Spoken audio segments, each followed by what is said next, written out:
Hello beautiful people, welcome back to my channel. In this video, I'm gonna give you the top 10 things you need to know about dating someone that has Venus in Sagittarius. Also, make sure to stick around to the end for the hashtag Ask Astrology Guy question and answer. Okay, no more wasting time. Here are the top 10 things you need to know about dating someone that has Venus in Sagittarius. Let's go. Number 10, love must be fun. Yes, love is a deep and sometimes serious experience, but for someone with Venus in Sagittarius, if you aren't having a good time with the experience, then they lose interest very quickly. Number 9, they are open-minded but very opinionated. Someone with Venus in Sagittarius will always see the big picture in a situation and will have an open mind about any given circumstances, but they will also have a very definite opinion on any subject and will have no problem sharing that opinion with you, whether you like it or not. Number 8, dwell on the past and you will become part of theirs. If you are the type that continually brings up issues from the past and you can't let it go or get over it, someone with Venus in Sagittarius will cut and run quick. They aren't trying to be held back by someone who can't resolve a situation and move on. Number 7, getting to a commitment might take a second. Someone with Venus in Sagittarius is fully capable of commitment, but they aren't trying to be too hasty in making that decision. They need to first make sure the commitment is worth their time and energy. Be patient with them because their love is definitely worth the wait. Number 6, inhibitions are a turn off. Someone with Venus in Sagittarius wants to experience life with you and all of the excitement it has to offer. If you are one of those, no, that's not really for me people, then you are not really for them. Number 5, be ready to laugh. Someone with Sagittarius and Venus loves to laugh and they love to make you laugh. So sense of humor is an absolute must. Keep the laughs going and you will keep the love going. Number 4, perfect is boring. You don't have to be polished or refined for Venus and Sagittarius. They love you and your flaws as long as you are confident in who you are and what you have to offer. Number 3, money is for good times. Someone with Sagittarius and Venus is very lucky with money. They have a natural capacity to acquire it. They also have a natural capacity for spending it. They are generous and see money as a doorway to freedom, fun, and new experiences. Number 2, you must have substance. Someone with Venus in Sagittarius loves to explore ideas and they are very attracted to someone who has a unique perspective on love and life. So don't hold back with your ideas. They find that very sexy. If your ideas are good, of course. And the number one thing you need to know about dating someone with Venus in Sagittarius is the best way to please them is to give them and the relationship space to grow. Do that while having a great time in the process. Love is an adventure to them just like life, and they don't respond well to being pressured or forced into any decisions. Be a willing partner in the exploration of possibilities and you will have the experience of a lifetime, guaranteed.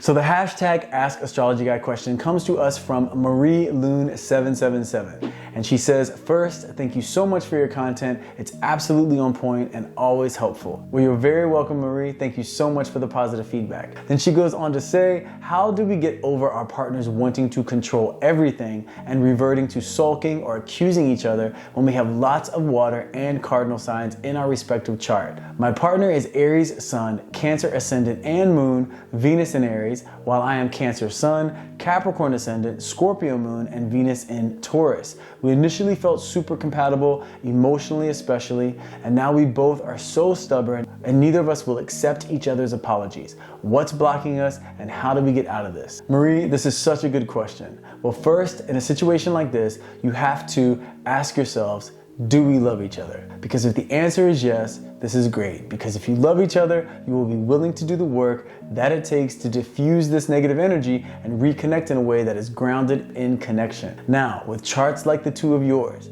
that have so much cardinal energy, which I like to call leader signs because it's easier for people to understand cardinal energy as leader signs because it means these signs prefer to run the show. With so much of that leader sign energy in your charts, you will butt heads just based on the fact that you both want the other person to go along with what you want or the way that you see the situation. In the beginning of a relationship, we're so much more willing to compromise because there's no resentment built up from being hurt by things that tend to take place in a relationship as it develops. So the answer to the first part of your question, what is blocking us, it's resentment. and holding on to past hurt. With him having Cancer moon and you having Scorpio moon, when you get hurt, when both of you get hurt by anyone, it's something that you for sure can have a tendency to hold on to. So holding on to resentment and pain is causing both of you to put up that wall, which is leading to the disconnect and making the decision not to accept each other's apologies. That's what you both use as a way to make the other person pay for anything that they've done in the past. And as you see, that doesn't work.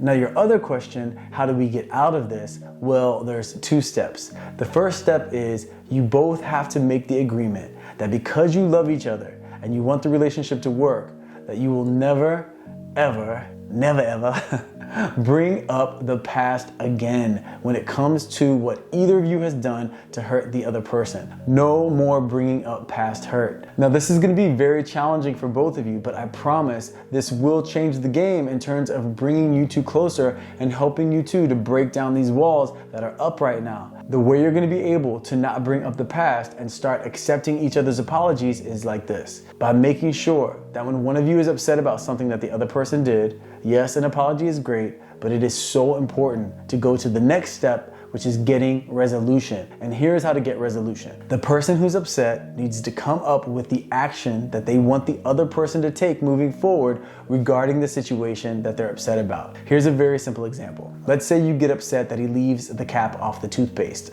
I'm sure that's not what you two are arguing about, but this is just to demonstrate what I mean in terms of getting resolution. So instead of him just apologizing, "I'm sorry I left the cap off the toothpaste," it's about you coming up with what it is you would like for him to do and request that of him. So that way, if he agrees to do it, you know he cares about how you feel and he wants to make sure he doesn't hurt you in this way any longer. So you would say, moving forward, would you be willing to commit to always putting the cap back on the toothpaste whenever you use it? Now, when he says yes, you two have an agreement regarding this issue, and now you have resolution because not only did he apologize, but he agreed to do what it is you are asking of him, what it is you're telling him you need from him in order to know he cares and that it won't happen again. So whoever the person is that gets triggered, that gets upset, it's their job, before they go and discuss it with the other person, it's their job to come up with what they need in order to feel better. And it has to be an action. It can't just be, "I just want you to hear me out."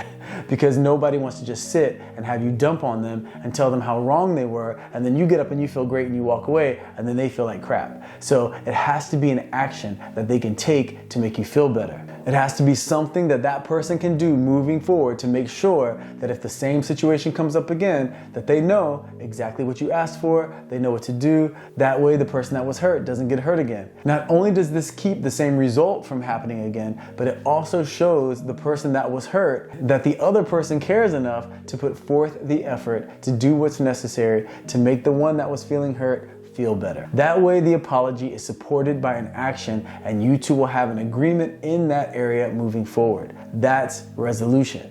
This is why I always say the key to any successful relationship is communication, and more specifically, resolution-oriented communication.